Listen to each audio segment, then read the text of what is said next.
আসসালামু আলাইকুম আমার রাজমিস্ত্রি ভাইরা, তোমরা কেমন আছো? আশা করি সবাই ভালো আছো।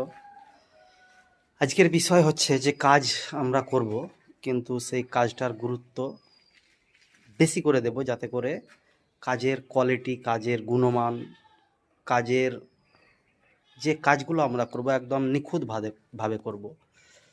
কাজের কোয়ালিটি হিসাবে কিন্তু আপনার নাম ডাক, ভালো মন্দ সব কিছুই বিচার হয়।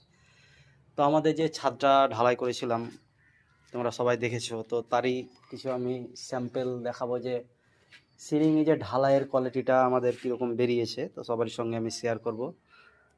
তো এই যে আমাদের ঢালাই কাজ সবাই করে, কিন্তু আমি বলবো না যে আমারটা ভালো হয়েছে, শুধু তোমাদেরকে জাস্ট দেখাচ্ছি যে কাজের কোয়ালিটিটা। তো অবশ্যই তোমরা একটু কমেন্ট করে জানাবে।